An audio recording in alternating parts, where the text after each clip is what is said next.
Hello everyone, good evening. I'm Shreya Dhondial. The WHO chief has been asked one question repeatedly over the last 18 months. When will the pandemic end? His answer, he says, is simple. The pandemic will end when the world chooses to end it. In India, people are out and about. The latest Sero survey says two-thirds of India has already got antibodies. Does it mean that two-thirds of this country is now completely protected from the virus? I'm putting that question and more questions to Dr. Randeep Guleria, Director of the All India Institute of Medical Sciences. I'm also asking him if this is now a good time to reopen schools.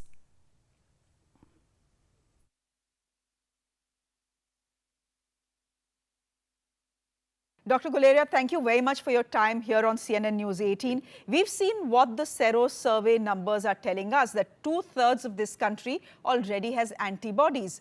What does that mean, Dr. Guleria? Does it mean that two-thirds of India is now protected against the virus and that we have little to worry about? So I don't think we can say that. One-third is still susceptible. And when we start looking at Sero surveys, we need to really look at it in a very critical and proper manner. Sero surveys tell us how many people have antibodies. Now, there are two or three things that we need to keep in mind. That is at a given point in time. Now, if there are, and we don't know what is the cutoff that you can say that if you have X amount of antibodies, you are protected from reinfection sufficiently enough or you are not. So we don't really know that. Secondly, we know that antibodies will wane with time. So those people who have antibodies but have had infection, let's say last year, and now it's been many months, their antibody titer will gradually fall down if they've not been vaccinated, and they may be prone to reinfection.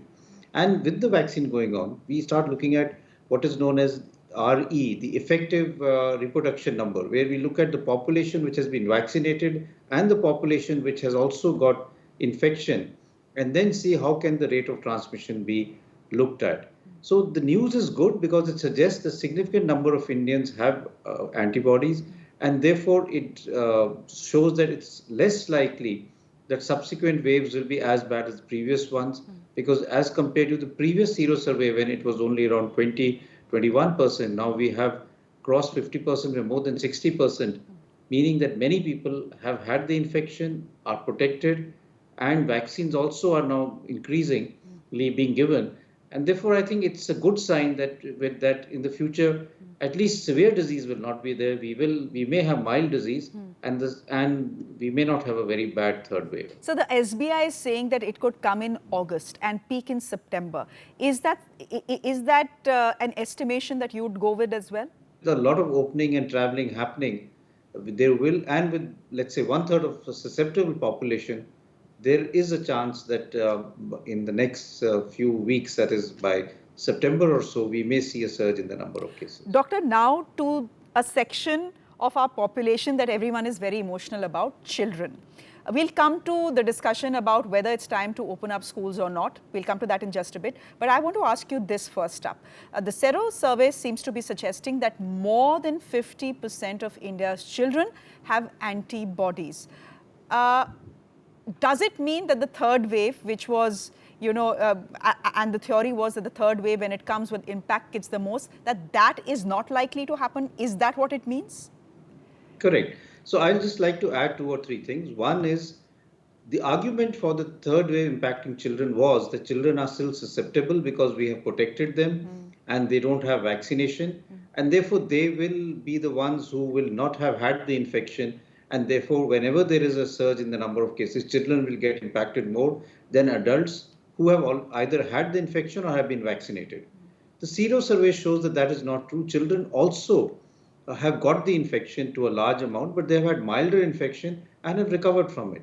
And this was shown by two other studies, that one which we did, where we looked at the antibodies in a smaller pocket and found the children had up to 60% antibodies in our study. And also when we started enrolling children for the vaccine trial, many children, more than 50% of children who volunteered and came forward getting themselves vaccinated, when we tested them for antibodies, they already had antibodies. So there is a lot of data emerging which suggests that children have already been infected, they've had mild infection. And in the first and the second wave, what we found was that very few children got admitted with severe COVID. Most of them had mild illness and they recovered.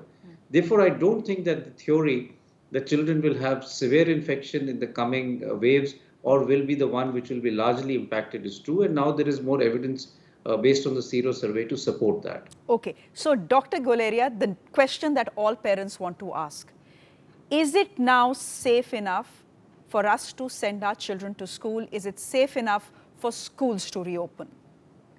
So this is a tough question because this will vary from area to area.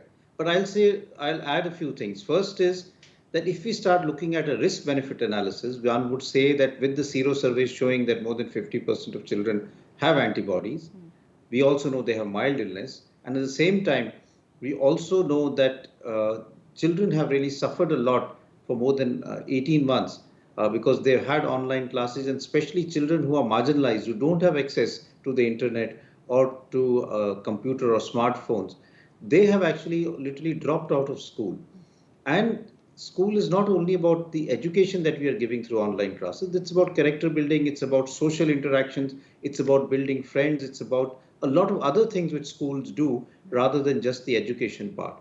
And therefore, I feel that if we look at all of this, then we can look at a graded way of opening schools only in those areas where the positivity rate is low.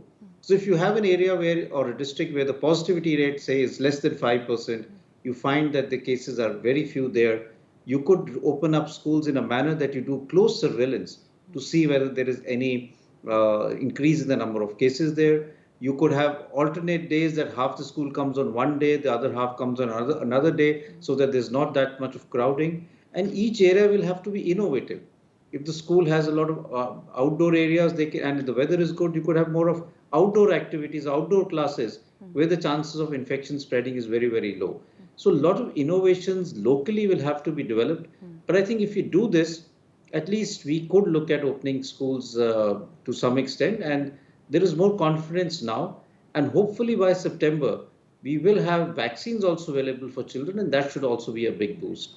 So in a graded manner, I think we should start looking at opening up schools. So you're saying in places where the positivity rate is low, given the fact that by September the vaccine should come, India can look at opening schools. Do we need to wait for our children to get vaccinated? Say, for example, Zydus comes in September, as you're suggesting. Do we need for all kids who are going to school to be vaccinated before schools reopen, or can it happen before that as well? So both Zydus and we're hoping that Bharat Biotech also should be, vaccine should also be available.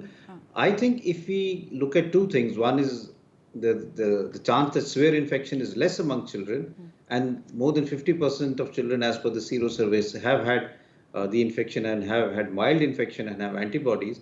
In a graded manner, we could open schools even before that, but with close observation and in areas only where the positivity rate is low.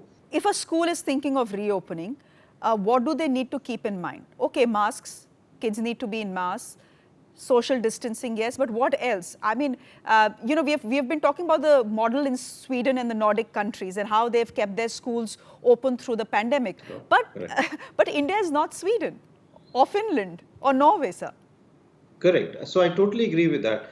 Not only that, our schools are much bigger, the number of students are large, and we're not, physical distancing is going to be very, very difficult. Masks may still be possible. And that is why I think you will have to develop new strategies. You may have to do screening. You may have to make sure that children who have even mild symptoms stay at home and they don't come to school, and some sort of strategy is developed. Like I said, rather than the whole school coming because the crowd would be very large, we could have half the school doing online or classes and the other half coming physically, and then alternating that so that the crowds are not that much and physical distancing can be maintained, and develop other strategies. And of course, keep an idea or keep a close watch on how things are happening in the community. Because remember, what we're looking at is, and what we're seeing is that the infection among children reflects or goes hand in hand with the infection happening in the community. So if you're finding positivity rate in community going up, we could look at closing down schools then.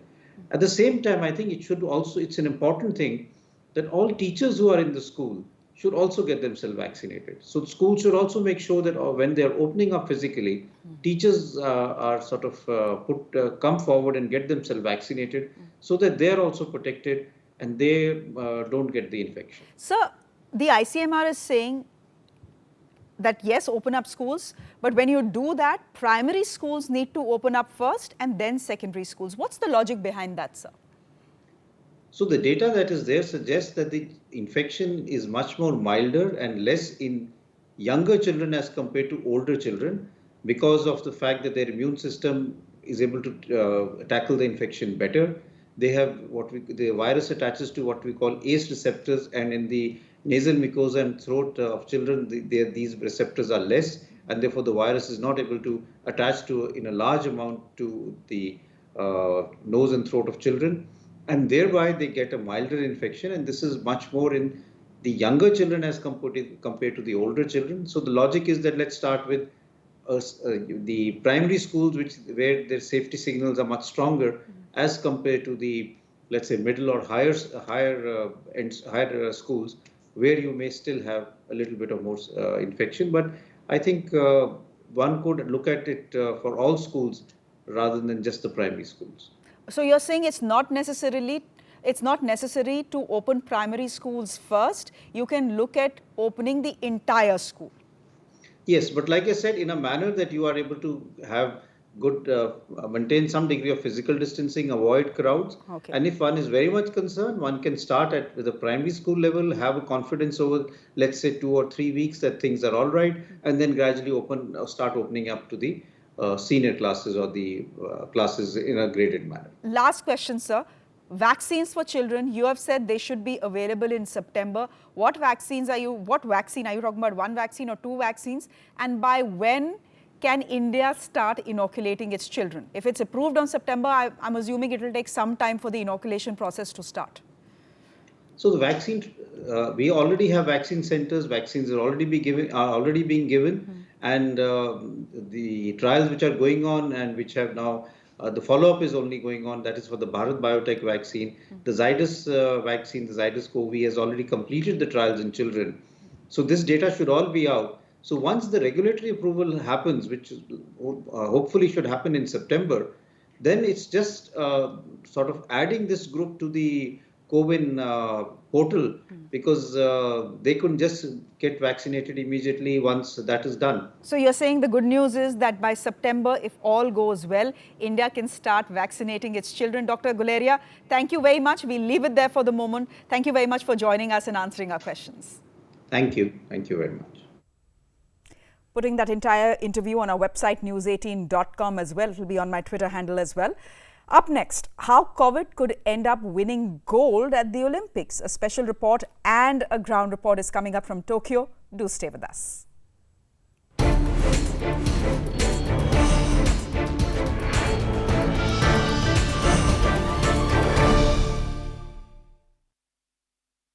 Welcome back. After being postponed by a year, the Olympics are finally here. But even before the opening ceremony, some medal dreams have come to a crashing end. 87 people inside the Olympic Village, including athletes, have tested positive. Tokyo, the host city, is in a state of emergency and reporting its highest infection rates in the last 6 months. The country's largest automaker, Toyota, has banned its employees from attending the opening ceremony. It has also announced that it will not run any television ads in Japan related to the Olympics, a clear attempt to distance itself from the increasingly controversial event. Will COVID end up winning gold at the Olympics? Take a look.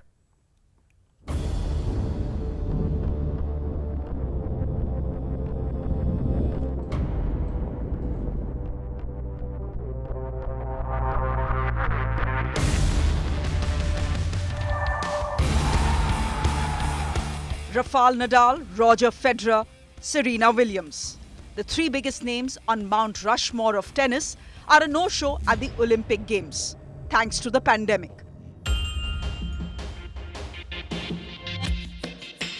The spectre of COVID-19 has already reared its ugly head, and many medal hopefuls are having their hopes dashed because of testing positive for the virus.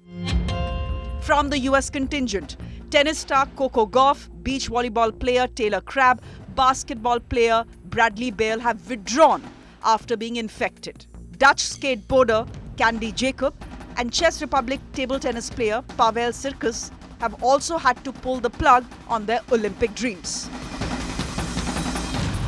If you're an athlete, you could have symptoms from COVID that last a long time and really impact your performance for a long time as well. I think it's really tough to justify bringing 206 countries, states, and territories together in the middle of a pandemic.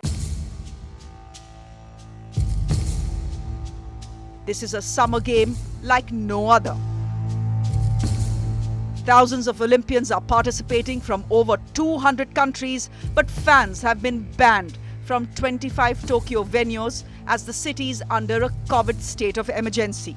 Only 3 venues will have local Japanese spectators, which again will be filled to only 50% the capacity. The Olympic game is very changing human lives. Our lives are not normal, so it's emergent now. So I think why we can hold an Olympic game in 2020 now. These summer games don't just come at a cost of over 26 billion US dollars, they also come at a human cost. Experts are warning of a critical COVID surge, with Tokyo recording nearly 2,000 new infections. This figure is the most since January and the 6th highest daily tally ever in the capital.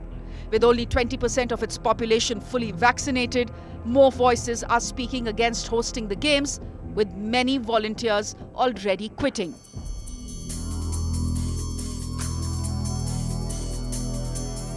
To contain an outbreak, a city was built within a city, the Olympic Village.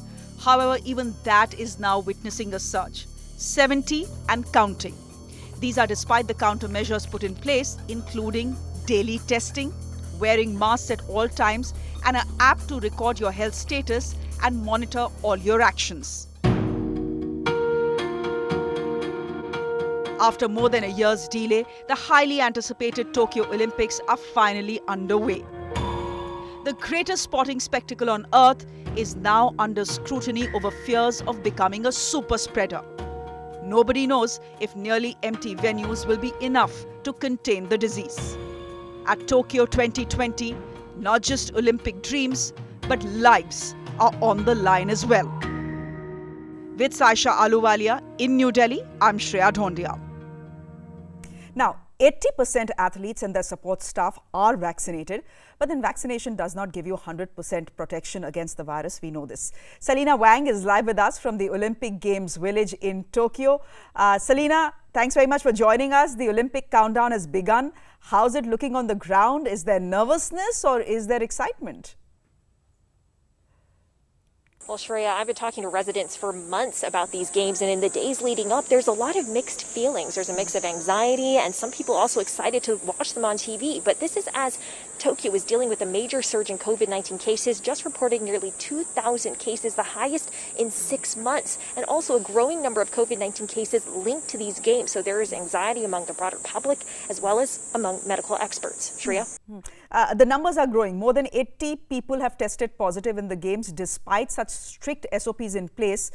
Has the bubble already been broken then? Well, it depends who you speak to. The Olympic officials would say that the fact that they are catching these cases through their measures like daily testing and contact tracing, it means that their measures are working. But I've been speaking to a lot of medical experts here who say they are concerned that there could be a spillover of cases between the Olympic community into the broader public here. Only around 20% of the Japanese population is fully vaccinated, and this has been the concern since the very beginning. And there are still people here I speak to who say, why are these games going ahead now? Why in the middle of a pandemic? It's a good question to ask. Thanks, Selina. Enjoy yourself at the games and keep safe. Not that the Tokyo Olympics are looking like too much fun. There are way too many rules and tests, but the report you are about to see now debunks at least one non-fun rumor that has been doing the rounds.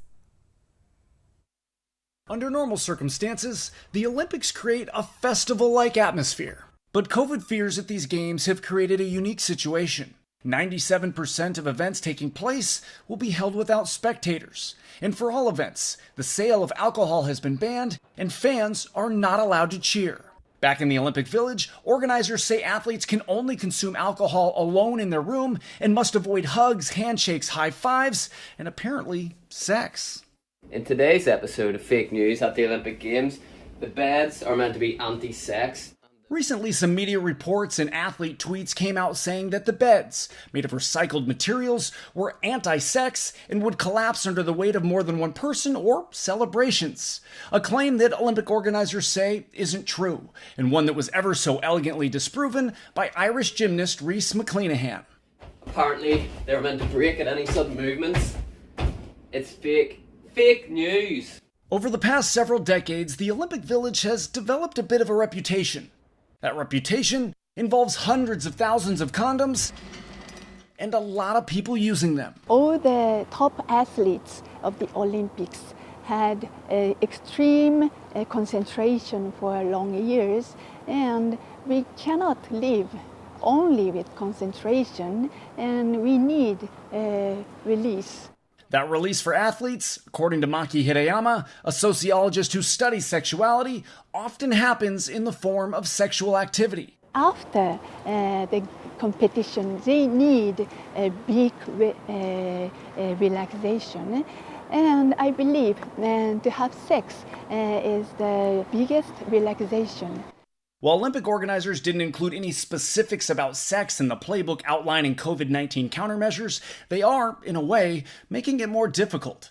Condoms are typically distributed to athletes when they arrive at the Olympic Village. This time around, roughly 150,000 condoms will still be distributed, but only at checkout. A number that Kunihiko Okamoto, vice president of Okamoto Industries, who supplied some of the condoms being distributed at the Games, says was reduced because of COVID-19. Before the pandemic, we thought the Olympics would be a great opportunity to showcase our products. It's important to raise awareness around STDs. But whether condoms are readily available to athletes, Hirayama believes sex in the village is going to happen more than ever before. Well, there you go. Now, despite the misgivings, the show is set to go on in Tokyo. The hope is that when the games start, the sport will overshadow the pandemic. In India, we are already debating our medal prospects. So best of luck to the entire Indian contingent. 1 billion plus people are watching them with hopes of glory in a very dark era. With that, it's a wrap from me. Thanks very much for watching.